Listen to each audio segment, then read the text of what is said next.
Welcome to 99 TV నేను లక్ష్మి. సంగీతం, సభలు, ర్యాలీలు ఇవన్నీ కూడా ప్రజల అనుబంధానికి సంకేతాలు. కానీ తమిళనాడులోని కరూర్ ఆ అనుబంధం ప్రాణాలను తీసింది. ఆ ర్యాలీ వేదిక భరించలేని వేడితో ఆ ప్రాంతమంతా కూడా ఉడికిపోయింది. నిలువ నీడలేదు, తాగడానికి చుక్క నీరు లేదు. ఊపిరి తీస్తున్న వేడిని భరించలేక జనం ఒకరిపై ఒకరు పడిపోతూ తొక్కిసలాట ప్రారంభమైంది. నిమిషాలలో జనం ప్రాణాలు పోయాయి. ఇది తమిళనాడునే కాదు, మొత్తం ప్రపంచానికే ఒక గంభీర హెచ్చరిక. సెప్టెంబర్ 27 కరూర్. తమిళగం వెట్రి కళగం అధినేత నటుడు విజయ్ రోడ్ షో. సాధారణ సభగా మొదలైన వేడుక సాయంత్రానికి ఉడికిపోతున్న రోడ్లపై 50,000 మంది గుమ్ముగూడారు. కాంక్రీటు రోడ్డుపై ఒకేసారి ఇంతమంది ఉండడంతో ఉష్ణోగ్రత పెరిగిపోయింది. 42 డిగ్రీల వేడి, చుక్క నీరు లేకపోవడం, బయటపడేందుకు ప్రయత్నంలో తొక్కిసలాట. నిమిషాలలో 41 ప్రాణాలు కరిగిపోయాయి.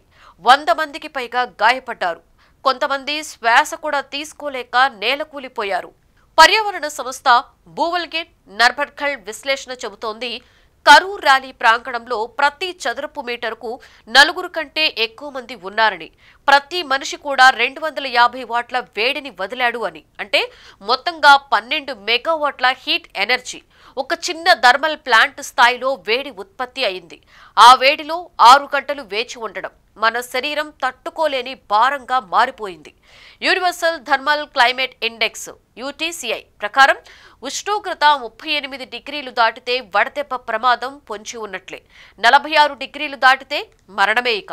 కానీ కరూరులో సభ జరిగిన రోజు మధ్యాహ్నం 2 గంటల 30 నిమిషాలకు ఉష్ణోగ్రత 42 డిగ్రీలు ఉంది. అలాగే గాలి తేమ కేవలం 10% ఉంది.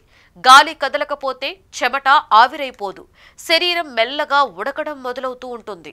ఇలాంటి దుర్ఘటనలు ప్రపంచమంతా జరిగాయి.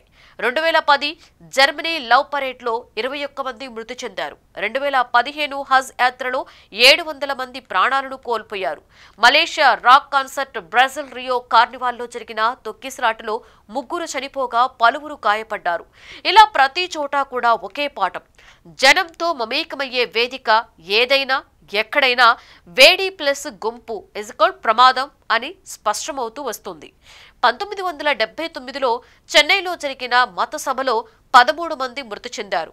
అప్పుడే వైద్యులు హెచ్చరించారు, జనంతో సభలు సమావేశాలు ఏర్పాటు చేసేటప్పుడు వేదిక ప్లాన్లో వాతావరణం కూడా భాగం కావాలి అని. కానీ మనం ఇప్పటికీ కూడా సౌండ్ సిస్టమ్ ప్లాన్ చేస్తాం, కానీ నీడ కల్పించే సిస్టమ్ని మాత్రం మర్చిపోతూ ఉంటాం. IMD, NDMA తరచూ వాతావరణ మార్పులపై ముందస్తుగానే హెచ్చరికలతో అప్రమత్తం చేస్తూ ఉంటుంది. కానీ ఎవ్వరూ కూడా పట్టించుకోవటం లేదు. పగటిపూట, మధ్యాహ్నం ర్యాలీలు ఇంకా కొనసాగుతూనే ఉన్నాయి.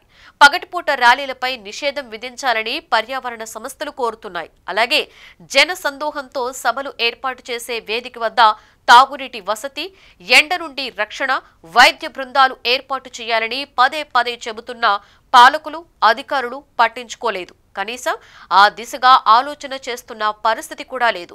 వైద్యులు చెబుతూ ఉంటారు, శరీరం వేడి తట్టుకోలేకపోతే తలనొప్పి, చక్కర్లు, చెమట ఆగిపోవడం ఇవి హీట్ ఎగ్జాప్షన్ నుంచి హీట్ స్ట్రోక్ వరకు వెళ్తాయని.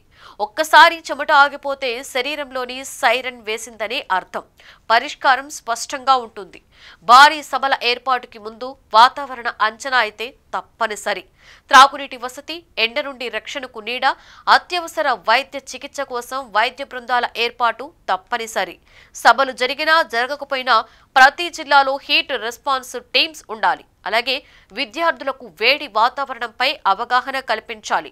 వాతావరణ బాధితులకు ప్రత్యేకమైన అంబులెన్స్ వసతి ఉండాలి.